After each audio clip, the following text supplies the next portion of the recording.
Hello दोस्तों, स्वागत है आप सभी का हमारे आज के इस बेहद खास ब्लॉग में। उम्मीद है आप लोग एकदम मजे में होंगे। आज हम आपको लेकर आ गए हैं इतिहास के एक ऐसे पन्ने को पलटने जहां दोस्ती के लिए करोड़ों की लागत से एक आलीशान महल खड़ा कर दिया गया। जी हाँ, हम बेतवा नदी की कलकल करती लहरों को पार करके पहुंच चुके हैं ओरछा के ऐतिहासिक जहांगीर महल में। आइए कैमरे को घुमाते हैं और आपको दिखाते हैं इस महल का वो जादुई इतिहास जो आज भी इन दीवारों में जिंदा है। इस महल का निर्माण 1605 से 1610 के बीच शुरू हुआ था और यह 1610 ईस्वी में बनकर पूरी तरह तैयार हुआ था। इसे बनने में लगभग 5 साल का समय लगा था। इसे ओरछा के बुंदेला राजा वीर सिंह जूदेव ने बनवाया था। वीर सिंह देव बुंदेलखंड के एक बहुत ही शक्तिशाली और दूरदर्शी राजा थे।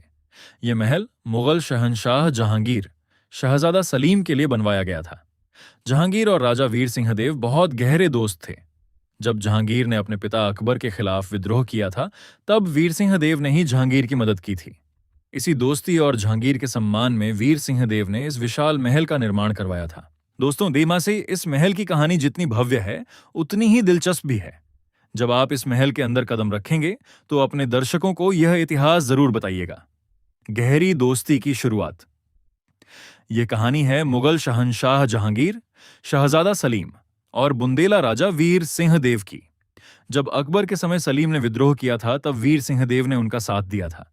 यहां तक कि जहांगीर के कहने पर वीर सिंह देव ने अकबर के नवरत्न अबुल फजल का वध भी कर दिया था। ताजपोशी और तोहफा। जब अकबर के बाद जहांगीर दिल्ली के तख्त पर बैठा, तो उसने अपनी दोस्ती का फर्ज निभाते हुए वीर सिंह देव को ओरछा का राजा बना दिया। अपने इसी परम मित्र और बादशाह के स्वागत के लिए राजा वीर सिंह देव ने 1605 से 1610 के बीच इस भव्य महल का निर्माण करवाया। सिर्फ एक रात का बसेरा। इस महल का सबसे बड़ा सस्पेंस जानते हैं क्या है? राजा वीर सिंह देव ने जहांगीर के रुकने के लिए 5 साल लगाकर 136 कमरों वाला यह आलीशान महल बनवाया। लेकिन शहंशाह जहांगीर इस महल में सिर्फ एक रात के लिए रुका था। उसके बाद वह कभी यहां वापस नहीं आया। झरोखे महल के बीचों बीच खड़े होकर जब आप कैमरे को 360 डिग्री घुमाएंगे, तो 3 मंजिला इमारत की खूबसूरती निखर कर आएगी। यहाँ की राजपूती छतरियां और मुगल शैली के गुंबद वास्तुकला का बेजोड़ नमूना है। दीवारों को करीब से दिखाने पर आपको आज भी पारसी शैली की चमकीली नीली टाइल्स के अवशेष दिखेंगे, जो 400 साल बाद भी अपनी चमक नहीं खोए हैं। ब्लॉग का एंडिंग पंच। तो दोस्तों, बेतवा नदी के किनारे खड़ा यह महल आज भी चीख चीख कर राजा वीर सिंह देव और जहांगीर की अमर दोस्ती की गवाही देता है। आपको ओरछा का यह जहांगीर महल कैसा लगा? कमेंट में जरूर बताइएगा।